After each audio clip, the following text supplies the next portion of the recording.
our distinguished lecture on climate governance. I'm Caroline Cox, the program director for the Energy, Environment, and Land Use program here at Vanderbilt Law School, or EELU for short, as we call it.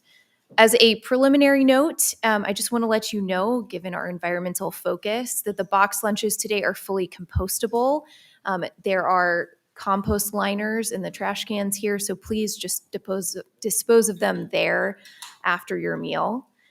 With that out of the way, thank you again for joining us for our third annual Distinguished Lecture on Climate Governance, which is made possible by the Sally Shallenberger Brown EELU Fund. We are, of course, honored to have Dr. Marshall Shepard here to speak today. Before the program gets into introducing our distinguished speaker, I just want to express the EELU program's deep gratitude for the generosity of the Brown family and the Sally Shallenberger Brown EELU Fund that they established in 2021. Our program's mission is to prepare students for careers in these interconnected and rapidly evolving areas of law at government agencies, law firms, legal nonprofits, through courses, research opportunities, a student-edited journal, and internships. We're also striving to connect academia with the outside world by creating scholarship and policy papers designed to address climate governance challenges. The Sally Shallenberger Brown EELU Fund has been making those ambitions possible. Because of this programmatic support, we've been able to bring in staff, provide new research opportunities to students, offer more courses, and even leverage those funds to secure additional funding from the dean for our new initiative, the Private Climate Governance Lab, and our new Climate Governance Fellow, Ethan Thorpe. Most importantly, the Sally Shallenberger Brown Fund has made today's event possible.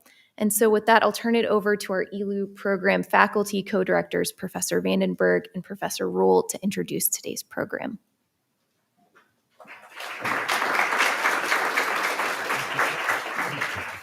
So thank you so much to Caroline. I've got a few other quick thank yous, and then JB and I are going to do a very, very quick back and forth, and then leave as much time as possible for our distinguished speaker, who we're really excited to have in town. So thanks to Caroline, who's done remarkable work on this, and Maggie Milam. Is Maggie in? She's probably out helping outside. Terrific work on this project. Robert Dorch, Sydney Satterwhite, Linda Bregan, who's helped with all kinds of different aspects of it, and the entire Vanderbilt team. We very much appreciate this event. We also want to thank Martin and Kathy Brown, who support makes this event possible, and a lot of the interdisciplinary boundary crossing work that I think we're going to see Marshall Shepard really represents in many ways. And as Caroline mentioned, we're funded by the Sally Shallenberger Brown Fund. If those of you don't know who Sally Shallenberger Brown was, I just suggest look at the Kentucky Public Television bio that was done of her. She lived to 100 years old. She is Martin's grandmother, is that correct? Right. And was described as has helped preserve land around the United States and just had a remarkable life. I think one of the best things we can do is provide mentorship for people, and looking at other people's lives is a great way to do that. And as I look at her bio, I think there's somebody I could imagine a career path that I'd feel really good about and a life. So thank you so much, and thank you for naming the program after her. With that, we have a real expert on campus who does some of the kind of work that we're going to hear from Marshall Shepard, and that person is standing right next to me, JB Rule, and he's going to say a few words about what we're doing on that.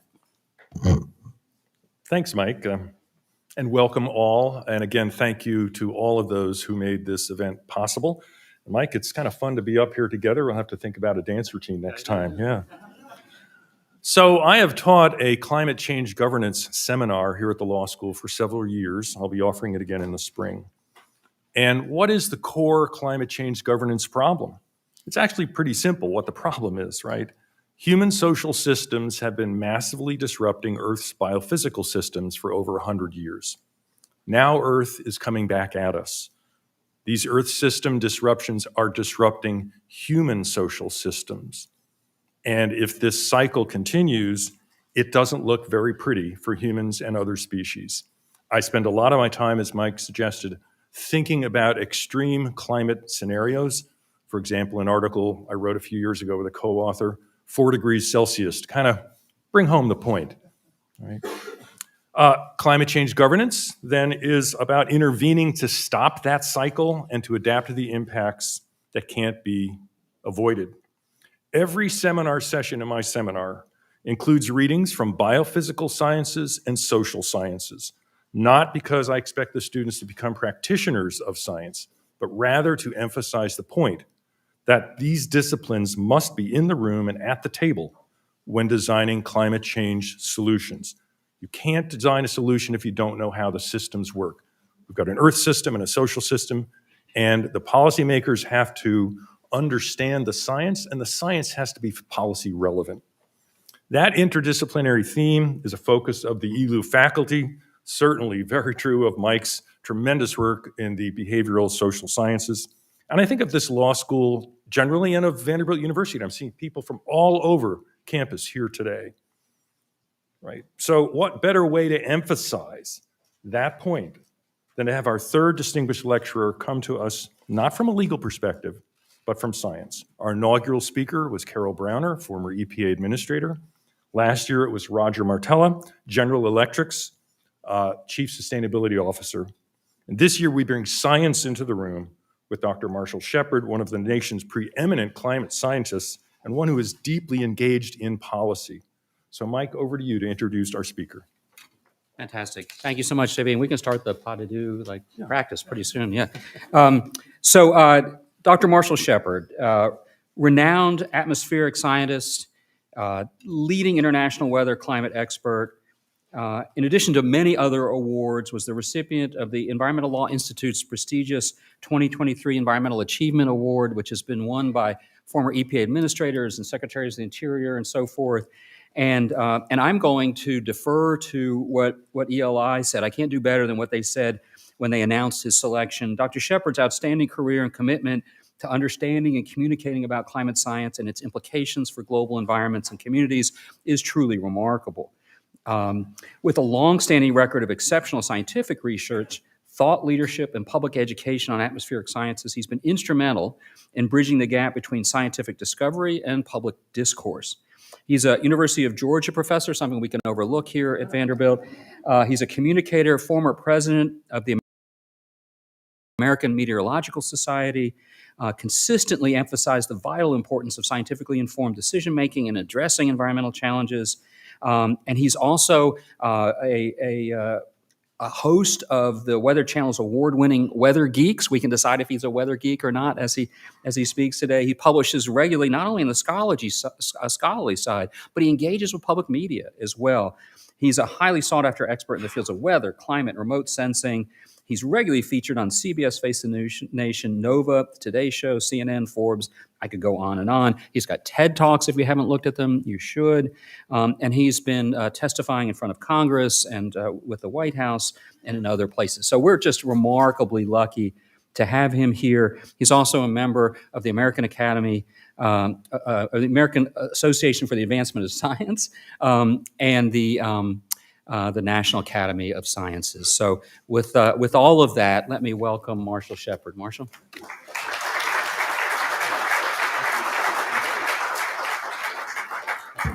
I thought about roaming around, but I don't want to turn blue, so I'm going to stand behind the podium here. It really is an honor to be here, and I want to thank you all for your support. Thank everyone that has executed this visit today. It has been amazing, and the reception last night where I had a chance to speak with many of you was awesome. I did wear the Georgia tie today, so you have to excuse that. But if it sort of takes away a little bit of the sting, I'm a 3-time Florida State alum. And so when Florida State played the University of Georgia in the Orange Bowl, you could imagine my dilemma. So really is an awesome opportunity to be here. I am a climate scientist, but I also am a contributor to Forbes magazine and a television host and a dad and a son. And all of those things are important to why I engage.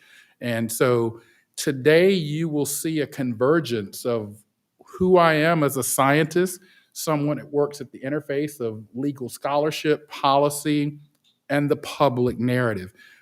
As a part of that, I will share that I very much engage in social media, and I know there are many young scholars here in the room, so feel free to Follow along on Twitter at Dr. Shepard 2013. I like when people tweet and live tweet things that I'm saying in these talks because, in a sense, we're preaching to the choir, and we want to expand the choir to the global stage. So I am an academic that embraces it. I don't fear it. It's not that new thing that I don't do because I don't have time. It's inherent to my scholarship. And so at Dr. Shepard 2013, if you want to follow along on Twitter. And when Michael first sent me the invitation here and I saw the title, it said Climate Governance Talk. And I sent an email back. I said, I don't do that. But as I thought more about it, I kind of do that for my own lens. And so I really enjoyed putting this particular lecture together today, Climate Extremes, Risk and Vulnerability, the case for climate vulnerability and climate governance. And I want to set the stage for why the things that you are talking about, debating, discussing in law school here at Vanderbilt is important. And so with that, let's move forward. Everybody ready to go along? So let's start with the obvious. I'm a climate scientist, so I've got to show some climate data. And so this is data up until a couple of days ago showing daily surface temperatures in the northern hemisphere. And that red line is 2024. So you can see the monthly march of temperatures. What should immediately jump out at you is 2023 and 2024 are anomalously warm compared to all other years in the past 20 or so years. 2023 was the warmest year on record globally, and it's pretty clear to me and many other experts that 2024 is going to challenge for that. So that's just some context for much of the discussion here today. I'm a professor, so I have to teach. The reason that we all survived last night is because of the greenhouse effect. If we did not have the greenhouse effect, we would have frozen to death last night. We would be frozen. So the greenhouse effect is something that moderates our temperature, but it's somewhat out of balance now with the increased greenhouse gases and so forth. So that's the extent of my climate science lesson for this talk.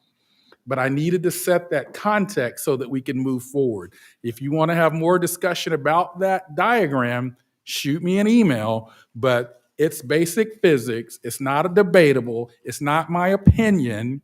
And I know that climate changes naturally. So with that, we'll move forward. So climate change and increasing risks from extreme events. I have partitioned this talk into several sectors. And so again, this first section is context. But first, a little breaking news, because I am a weather geek.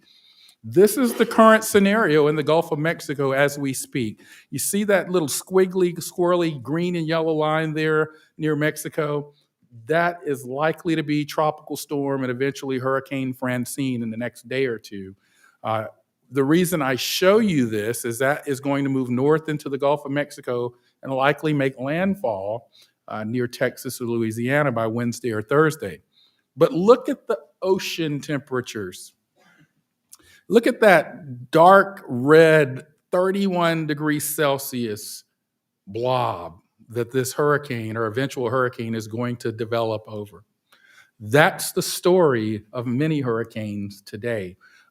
Hurricane development is dependent upon warm, deep ocean water. These days, they have plenty of that because quiet is kept when we talk about climate warming. The vast majority of the warming in the Earth system is in the ocean.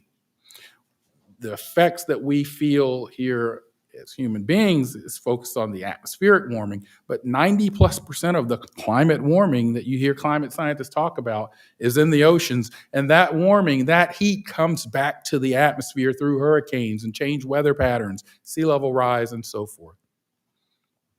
So 2023, let's start making that case for climate governance.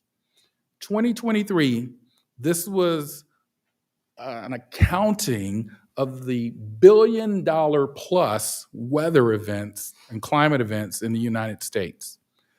Most of these caused well beyond $1 billion in damage. In fact, some of them were northward of $100 billion in damage. That's an incredibly convincing stimulus for action. Well, let's look at it in a different context using data from NOAA. This is a look at the trends in United States billion-dollar disaster events adjusted, CPI adjusted from 1980 to 2024. Now, I spent 12 years of my career as a scientist at NASA, but it doesn't take a rocket scientist to see the trend there. We are seeing an increasing trend in the number of billion-dollar disasters across all spaces. Now, let's be honest here. All of that is not related to climate changes. Some of that is related to the fact that we are building more things that are in the way of hurricanes and tornadoes and floods. So it's important contextually to understand that, because some climate scientists might stand here and say, that's all related to climate change. Part of the reason I believe that I have gained credibility on both sides of the aisle over the years when I go to Congress or when I speak to people about climate change is it's important to lay out the caveats in an objective way and without the hyperbole. And so that's one of the things that gains credibility in this discussion that is very much polluted with dis and misinformation. There are some of us in the room that are born closer to 1965. I'm one of them. And there are some of you that are, probably a little closer to 2020 than 1965. But a person born in 2020 will experience more climate hazards during their lifetime than someone born in 1965. And if you look carefully, and this kind of gets at this notion of governance, because we know that, as I'll talk about later, mitigation and adaptation strategy are significant components of governance conversations. Look at the changes expected in wildfires, floods, crop failure, tropical cyclones, drought, and heat waves as a function of the degree of warming. So yellow, orange, and red. Yellow is 2.7 degrees Fahrenheit of warming. Can we stop right here and let me just applaud that figure? The reason I enjoy this figure, and this is from the recent National Climate Assessment Report, it's speaking our language. It's in Fahrenheit. No, and I jest about that, but you often hear us in the climate circles talk about 1.5 degrees Celsius of warming and limiting it to 2 degrees Celsius of warming. And that's the global language, but we're in the United States, we speak Fahrenheit. And that's very important to climate messaging, because if you're going to a congressman or if you're going to the Rotary Club, we don't think in Celsius. So 1.5 degrees may not sound like a lot. So I encourage you, as a part of your messaging strategy, to talk Fahrenheit. Speaking of policymakers, this is me sitting before the House Science Committee in 2019 testifying. We had just had Hurricane Harvey. We just come off of Hurricane Michael in Georgia, and Congress was concerned. Their constituents were concerned. In that year alone, the state of Georgia lost almost $4 billion because our peanut and pecan and cotton crop in the southwest part of our state was lost because of Hurricane Michael. There were 100-mile-per-hour winds inland in Georgia. That's a different hurricane. And so one of the things that I told them, and by the way, my face, I actually am enjoying my time there, but I think I was just listening intently. But my wife said, "Why are you looking like that in that picture?" I'm just listening because it's important to listen. But I told them the extremes are becoming more extreme and people feel them more than averages. And that's where I want to sort of linger for a moment to talk about sort of where we are in terms of our understandings of extremes. Let's give one example. 2021, Pacific Northwest experienced a heat wave that was 150 times more likely due to global warming. Theoretically, it was a 1 in 150,000 year event. Virtually impossible in pre-industrial times. Now, I taught climate change from the White House to the Waffle House. And so in those discussions, one of the things that I often hear is that, well, Dr. Shepard, climate changes naturally. And we certainly know that as atmospheric scientists. But what this study done by the World Weather Attribution Group suggests is that in 1900 or in 1930, there would have likely been a heat wave in the Pacific Northwest, but it probably would not have been at this level of magnitude that hundreds of people would have died. Another example, this is Hurricane Ida making landfall in the Gulf of Mexico a couple of years ago. Now, this particular image resonates with me because it shows a natural geophysical hazard, and it also shows you the night lights from satellite. So it really juxtaposes the risk of this event on people and infrastructure. And one of the things that we know is that in recent years, storms like Ida have been rapidly intensifying. That means they're gaining 30 to 35 miles per hour of wind speed in less than 24 hours. So people in the Gulf Coast go to bed to a Category 1 storm and they wake up to a Cat 3 or Cat 4. And so this is the reality of these rapidly intensifying storms, and it has an impact on homes and infrastructure and economies and policy. And so I show this flooded community in Louisiana to sort of lead to sort of one aspect that we think about when we talk about governance. This is a look at the fiscal risks of climate change. I mean, we look at the tax base impacts, the expenditure impacts. That ultimately leads to net negative impacts on public budgets. And so as you discuss in your courses and in your debates here at Vanderbilt, it's important to sort of understand these connections. We've moved sort of beyond this notion that climate is happening and that there is an impact to how do we move to a solution or a resiliency or an adaptation space. I think, and this kind of aligns with what you were saying in the introduction, Michael, the interacting and overlapping features of a human natural system. I want to linger here for a second because in the reception last night, I basically made a statement that it is irresponsible to approach some of the wicked and pressing challenges of the day from our narrow academic silos. I'm a physical meteorologist by training. I'm sitting in the room with legal scholars, economic scholars, geographers, atmospheric scientists, economists. We have to converge in our approaches to challenges like this. And so this is what this particular graphic is showing us. Decisions and actions, ways of knowing, sectors. These lead to various actors in the governance space. And so as we think about approaching policy, engaging with policymakers and affecting change across policy, we have to talk from various lenses. Does that make sense? So with that context, let's turn the page to chapter 2. The social, economic, security, and infrastructure vulnerability should motivate governance. So I want to establish this argument. I sound like an attorney in some way. Whoa. And this figure reminds me of driving in Atlanta where I live. So if you ever come through Atlanta. But I was talking to some of you, apparently Nashville's traffic is pretty close. But climate change risks, societal vulnerability, and governance represent a complex intersection, right? And as I was thinking about how to convey this intersection is complex, but it's navigable if you know what you're doing.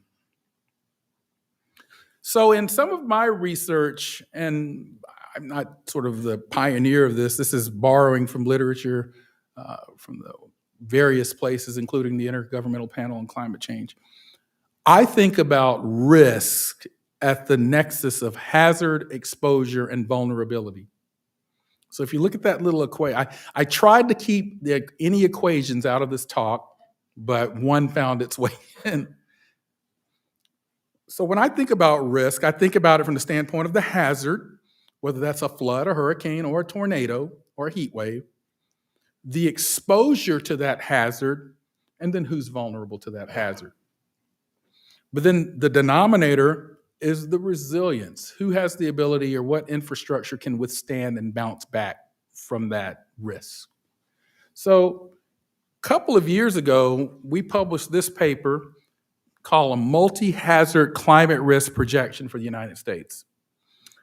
Benita Casey is one of my doctoral students who's now at NASA. Now, you might look at this map and say, whoa, most of the country's all good. It's yellow. There's no climate risk. No. This is climate communication. We deliberately right-skewed the scale because we wanted to really amplify those counties that are at greatest immediate vulnerability to climate. And so one of the things you see is that coastal counties, urban counties like the Nashville area, Atlanta, and so forth, and Southwest, those are the counties that are screaming at us that have the greatest amount of vulnerability based on the analysis that we publish. And this is in terms of human vulnerability and infrastructure vulnerability. So if I'm on an elevator with a senator and they're like, where should I direct my money immediately? These are the counties that are screaming. Okay, but let's pull back and look. So if you look at this analysis, the coastal communities of Louisiana are one of them. Well, that's the Superdome in 2005 after Hurricane Katrina. That's sort of a poster for the vulnerability that I'm talking about. Okay, but let's pull back and look at overall climate vulnerability. You might not be aware of this, but the Environmental Defense Fund just recently published their own climate vulnerability tool, which you can go to on the website and play around with. So this is not now right skewing the distribution to highlight all of the most vulnerable counties. This shows you general climate vulnerability. Let's have class. What are some things that you know? I don't do things conventionally. This is not just going to be a talk at you. This is class. What are some things that you notice? What are some things that jump out at you geographically, demographically, or otherwise in this overall climate vulnerability index? Well, there are skews in the political perspectives. I wouldn't have said it quite like that. I think you're maybe getting at the South and other regions. I don't know that those are, we can't really anchor those to any different political perspective, but would you take a friendly amendment to that notion, or would you? So what are you getting at there? So U.S. South is particularly vulnerable. Any reasons why, from your perspective? Any thoughts why that particular part of the country is more vulnerable? Yes. Pardon? It's naturally warm, but it also receives the largest spectrum of weather disasters. We get everything in the South: tornadoes, hurricanes, heat waves, floods, cold events, wildfires. So we get the full spectrum. If you don't like tornadoes, move to California. If you don't like hurricanes, move to North Dakota. If you like all of those things, come to the South. Right? So that's one reason. Did you have something you wanted to add? Yeah, I mean, if it's looking at social and infrastructure effects as well, I suspect that a lot of these states are devoting less resources to climate change infrastructure, and especially in some states we can't even talk about climate change as a social issue. So you're making the case that there's less resource allocation for climate resilience and mitigation. I would go pull back even from that.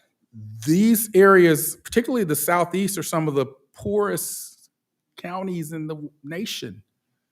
And socioeconomic status is a direct marker of vulnerability. So give you an example, Mississippi and Louisiana. One of the things, we were just talking about this, there's data that suggests that tornadic activity is shifting out of the Great Plains in terms of frequency, increased frequency into the South. Now, the Great Plains still see more tornadoes on average, but there is a clear shift in the uptick of tornadoes in the Southeast. Why that's problematic is there is substandard resilient housing for severe weather in the Southeast. Right? That represents also some cultural and racial distinctions that you see in this distribution as well, which also define vulnerability. Any kind of closing thoughts before we move away from this? So I think we've made the point. Yes? I would just add to that not only are these areas historically temporarily under resourced, that when they are hit by these extreme weather events, the likelihood of them being able to recover is even less, or recover at even longer periods, exacerbating all other services. Exactly, and that's getting at that resilience term. It's sort of amplified process once the initial shock of the system. So let's dive into that a little bit more. This is data that I'm drawing on from the most recent National Climate Assessment Report. I imagine that the National Climate Assessment Report is discussed at some regard in your coursework, but by law, the US government is required to assess its climate every 4 or so years. That law was passed and signed by George H.W. Bush. And so what you see here is energy burdened households and how they overlap with communities of color in the South. Also on the right, what you see is projected changes in extreme heat days in 2050. Not too long. I used to think 2050 seemed like far off. That's within your lifetime, most of you. So we see that there's a change. So for example, parts of South Georgia might see 30 to 40 additional days a year with temperatures above 95 degrees. By show of hands, who saw the recent headline that parts of the desert Southwest, places like Phoenix, had 100 days in a row with temperatures over 100 degrees Fahrenheit? That literally just blew my mind, and I'm a climate scientist that expected change. So let me rephrase. I'm a climate scientist that expected changes that would blow my mind, and that blew my mind, right? Blew my mind squared. But here's what's even more disturbing about that 100-degree temperature that often doesn't get reported. As much as 100 degrees or 120 degrees in Las Vegas sounds concerning, when I was looking at that data, what bothered me more is I looked at the temperatures at 2 a.m. and they were 90 degrees. That's where the health disparities start coming in. When we can't regulate temperature in the body and the temperatures aren't adjusting downward at night. If you want a smoking, I don't want to say gun, but a foolproof way of countering someone that says climate change is not happening, let me give you a little nugget. In a naturally varying climate system, we should have about an equal number of record high temperatures in a given year as we do record low temperatures. We're not getting the record low temperatures anymore, just the highs. So that tells you something is skewed in the system. Right.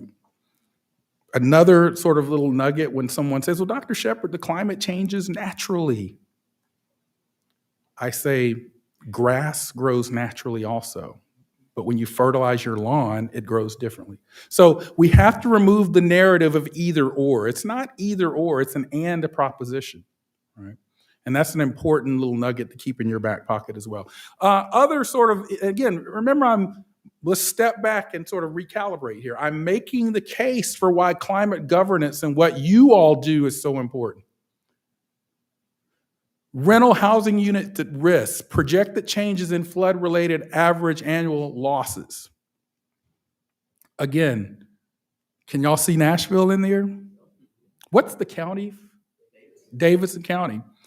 I'm imagining you all know the geography a little bit better than me, but certainly there are some things in there that are better popping out for you. There are policy and governance issues embedded in that map. So this is a person who recently experienced significant flooding in Kentucky a couple of years ago. That was an image that I captured from the AP. Because while we know that some of the most vulnerable communities for climate are communities of color, elderly, and children under 5,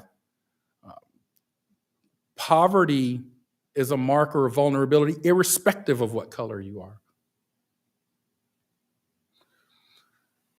Billion-dollar disasters from 1980 to 2022 in the Southeast. Normally if this were football, I would be cheering that Georgia's number 1 right there. But I don't like that we've had $107 billion plus disasters in my state. That's a problem. And it's not just human vulnerability. Again, when we talk about policy and governance, it's infrastructure. This is the hospital in Port Charlotte, Florida, on September 28, 2022, after Hurricane Ian made landfall. Let's talk about cascading impacts. These are terms you're going to hear more and more, and I want to invite this scholarly community to consider them. Compounding and cascading impacts. I just published with the National Academies just this year a new report on compound impacts and disasters in the Gulf region in year 2020 and 2021. So here's an example of a compounding impact. Hurricane makes landfall, causes storm surge and flooding, which itself are problematic, but then you have power outages and flooded hospitals. Where do people go? How do we address that? I'll give you another more recent cascading compound disaster. Hurricane Beryl made landfall in Houston. Didn't really cause much of a problem initially like a hurricane you would expect, but it knocked power out. Houston was in the midst of an extreme heat wave. That's a challenge. This is sustained outages in Puerto Rico after Hurricane Maria. It's Mayaguez, a city on the western part of the island, excuse me. Many of these jurisdictions were without power for months. And I'm going to be honest with you, especially during football season, if I lose power for an hour, I'm complaining. That's how spoiled I am. These people lost power for months, and there were significant healthcare and infrastructure reliances there. So it's important to understand these vulnerabilities are not just human, they're also infrastructure. So this leads me to the sort of the next section. I'm on the need for resiliency, and then I'm going to have some thoughts on governance, and then I'll be out of here. The need for resilience. I want to go back to something I mentioned when I talked about Hurricane Michael in Georgia. Ian Giamonico is a colleague of mine and a resiliency and risk mitigation expert. He said something that is so important that gets lost in policy discussions, because what we tend to be in society is reactive. When there is an extreme event, then we put more money in adaptive capacity, or we put more money in better forecasting capacity. But Ian said, being proactive with resilience has shown even a 10-to-1 return on reducing losses for catastrophic events. 10-to-1. So those are pecan trees down across southwestern Georgia there, and on the left you see winds from Hurricane Michael. So I'm just re-emphasizing this point that I don't recall too many instances in the past 50 years where 100-mile-per-hour wind gusts were in that part of Georgia. In the last 2 or 3 years, we've seen it a couple of times. Valdosta, Georgia has been under hurricane watches the last 2 years. Valdosta is well inland.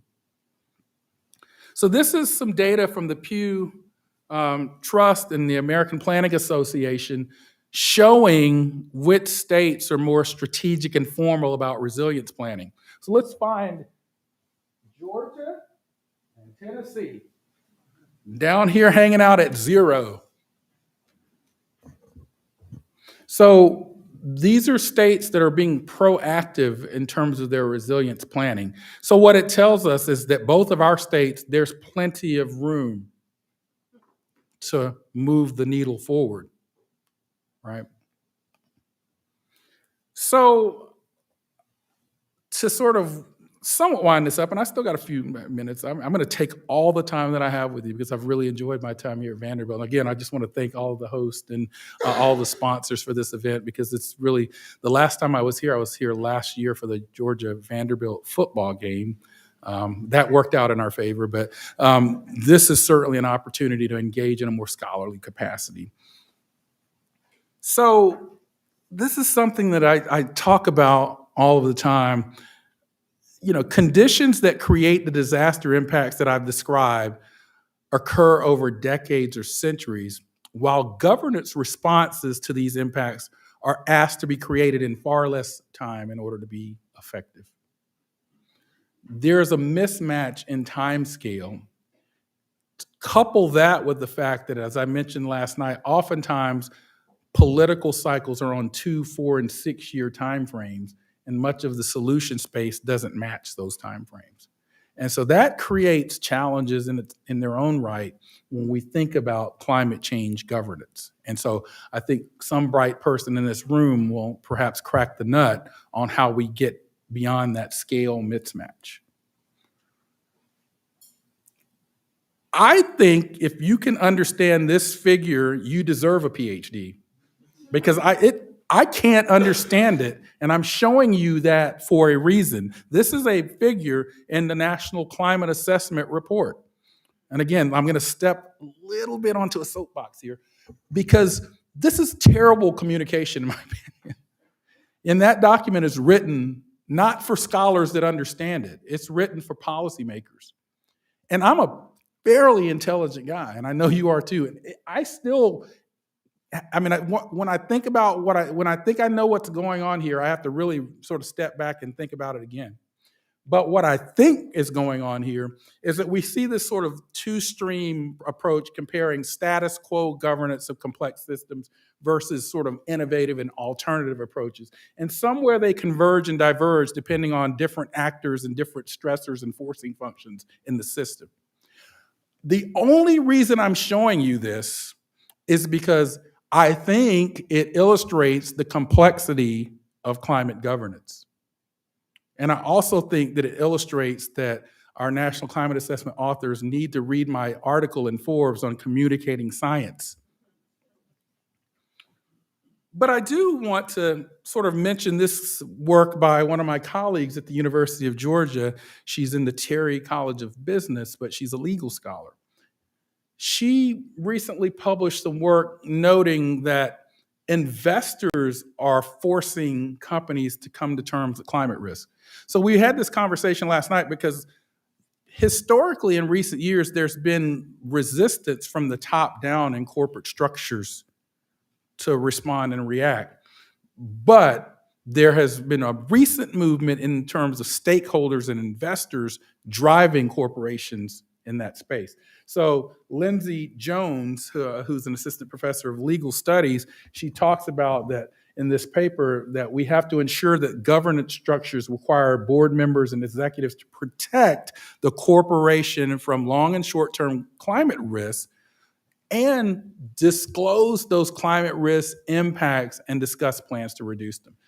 So transparency is important. So I like the statement that Lindsay said in this University of Georgia press release. She said, what we recommend from a risk management standpoint, and she lives in our Risk Management Institute at the University of Georgia, we recommend from a risk management standpoint, implementing governance aligned with climate change risk, reporting to the board, monitoring climate risk, and even having someone on the board charged with climate-related responsibilities. So this is a bit more straightforward to me than that. But it's just one piece of a puzzle. Another challenge, because I'm giving you some of the challenges that I see with climate governance moving forward. Not that I'm an expert in it, but another challenge that I see is sort of personified or stated in this recent climate science roundtable at the White House that I was invited to participate in. And this roundtable talked about climate delayism.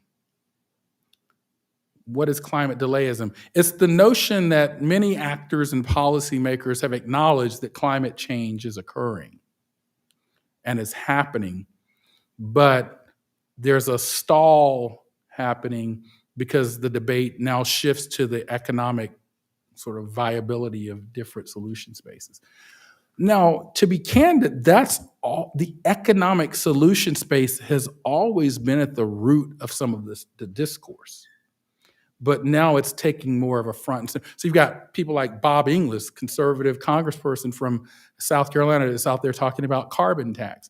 You've got others talking about complete shifts to renewable energy resources. You've got others talking about distribution of resources to the vulnerable community. So there are various sort of perspectives on how to approach this.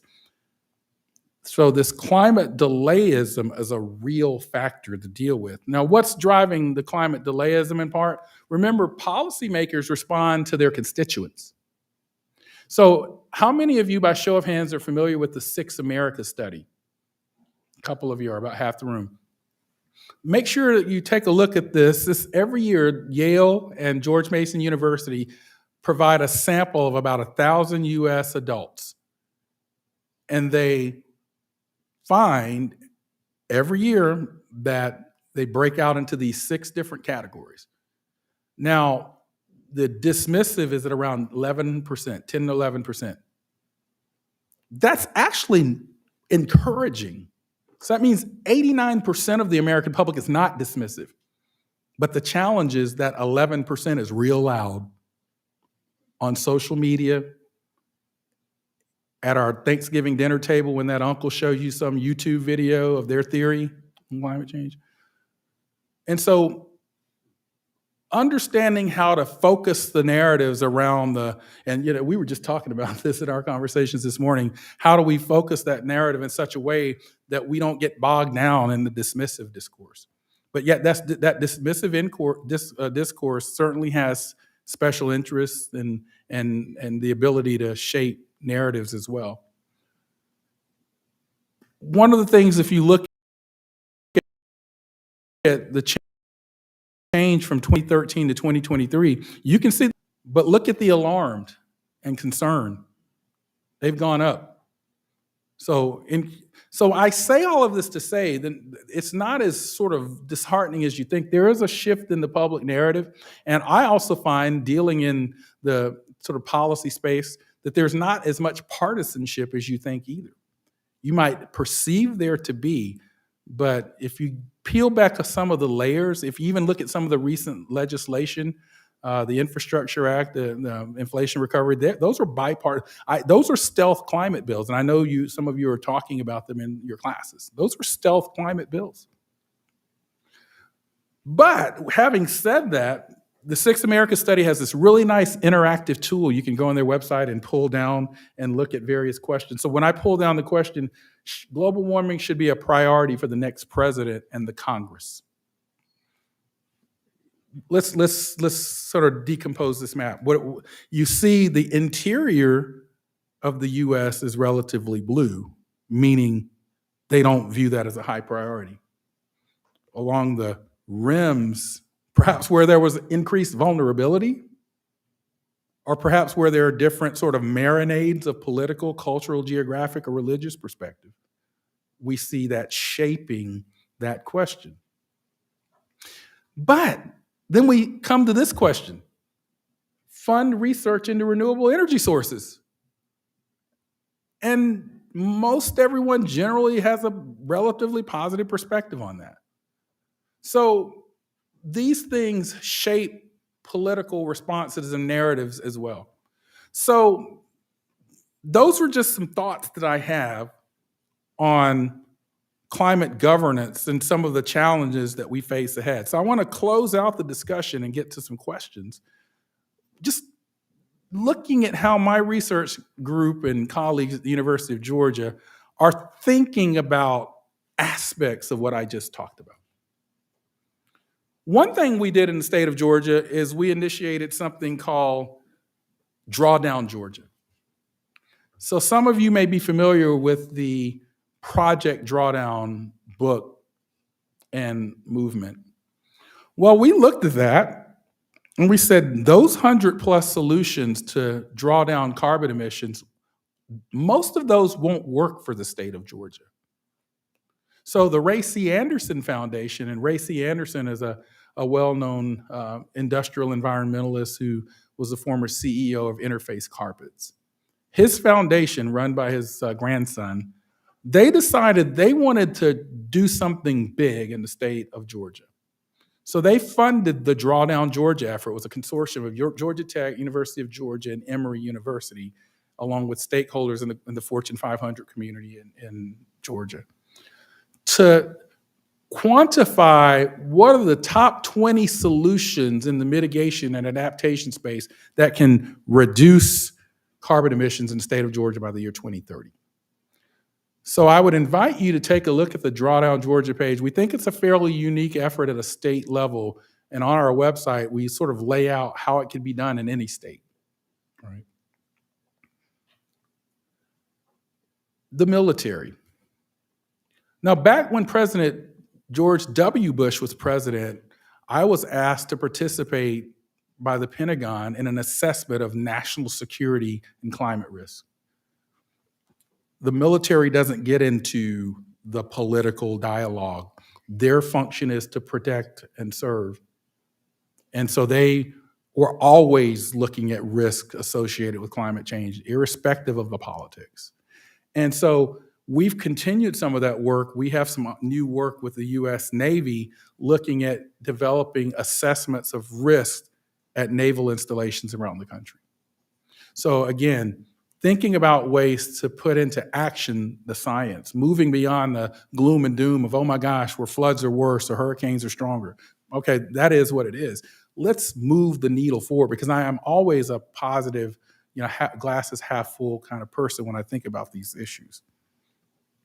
I was talking to some of you last night about a more local effort that colleagues of mine at Georgia Tech, Arizona State, and North Carolina A&T have been thinking about, and that's the idea of engineering cities for thermal justice. We know that in cities like Nashville and Atlanta, there's an urban heat island. You can see the urban heat island of Atlanta there in that satellite image. There are places that are disproportionately hotter because there are less trees, more paved surfaces, more waste heat.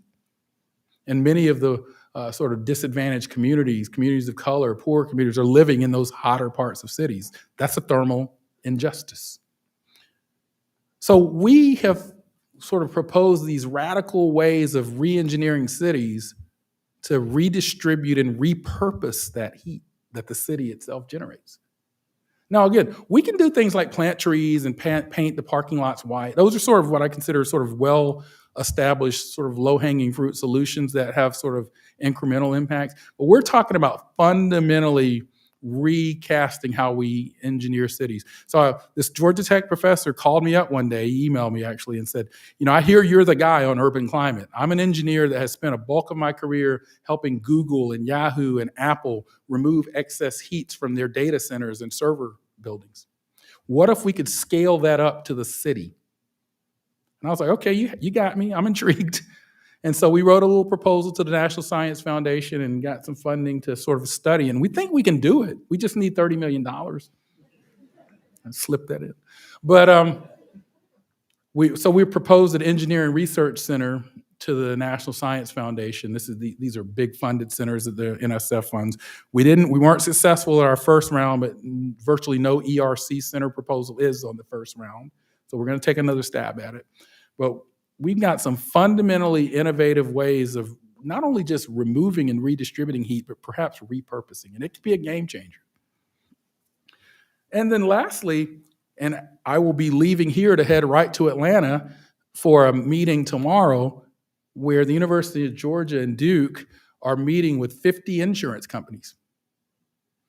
And again, this is a part of a NSF Industry University Research Center effort where we are pitching 10 projects to the 50 insurance companies that will help fund this center. Because we know that $143 billion a year in losses are incurred by the insurance industry. Industry has been pulling out of places like Florida, so forth. But there are opportunities for insurance support in at-risk communities. There are opportunities to develop new types of insurance like parametric insurance, personal heat insurance, and so forth. Thinking outside of the box. And so we're going to use our expertise in climate risk mapping and model downscaling to downscale, understand communities that are vulnerable, and co-produce solutions with those communities that can help us understand how we can sort of design a more equitable and accessible insurance ecosystem for communities. And so that's kind of a look at what we're doing. I'm not going to tell you everything there, but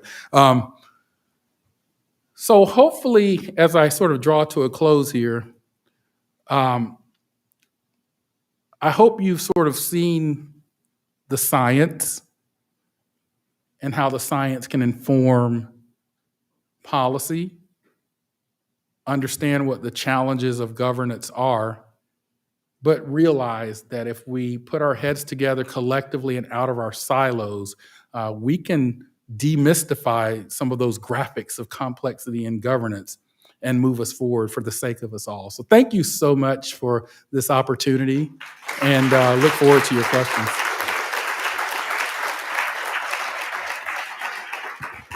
I understand that there are some mics around somewhere. We have 5 minutes. Okay, we have 5 minutes for questions. So Are the mics out there somewhere? I don't know exactly where they are, but I am happy to take questions, and I'll try to repeat them. I can hear you just fine. I know they're live streaming, so I'll try to repeat if you have a question. Yes. Dr. Shepard, to what extent is your work focused on Earth system tipping points? Yes.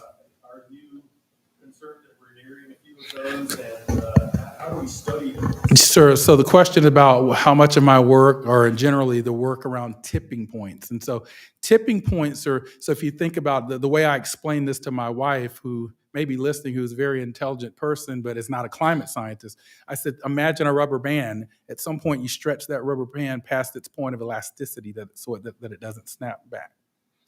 So there has been an ongoing discussion within the climate sphere on whether we have surpassed certain tipping points in the system.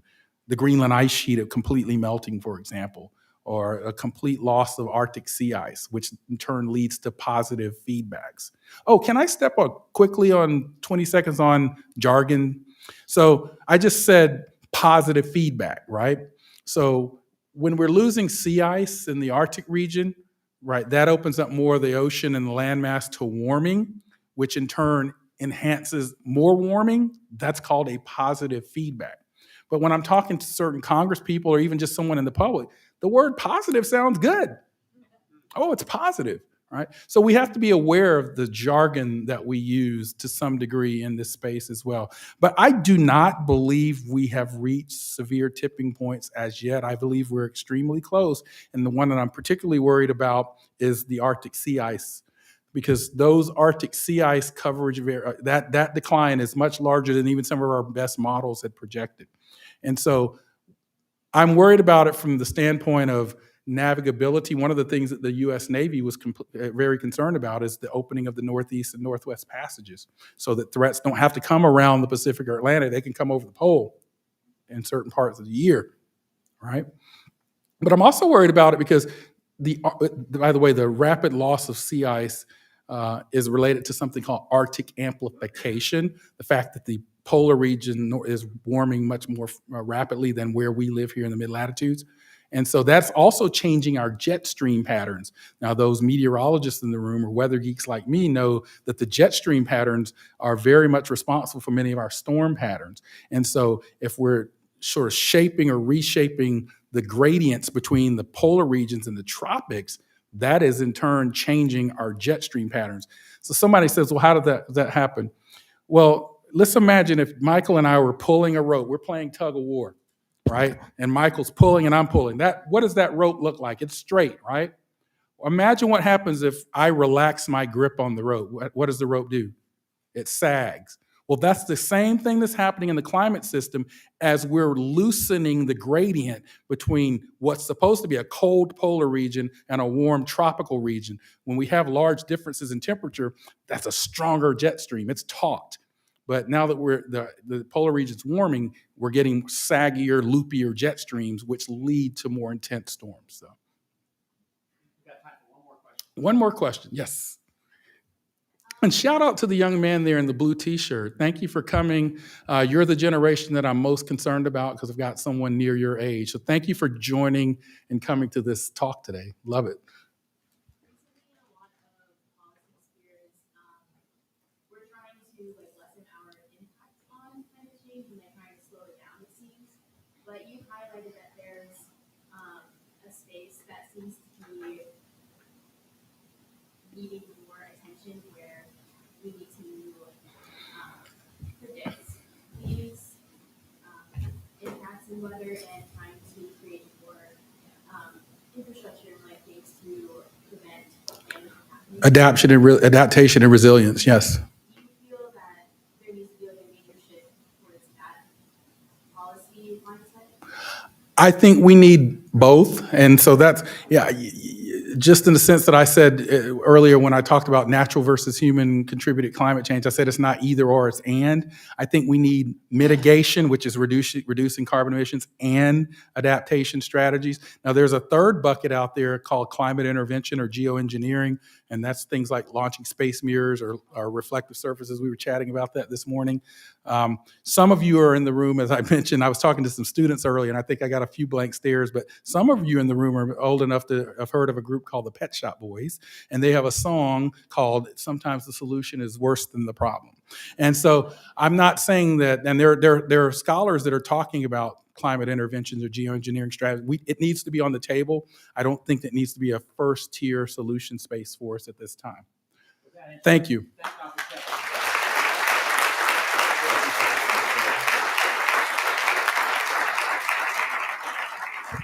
So it's time for us to wrap up. Let me just say that the next time I hope to see all of you here will be October 3rd and 4th. We're doing a major conference on bypassing climate polarization, and the Shallenberger Brown Fund is helping support it, along with Carnegie and the Vanderbilt Unity Project. So come back October 3rd and 4th, and thank you so much, Dr. Shepard. That was very helpful.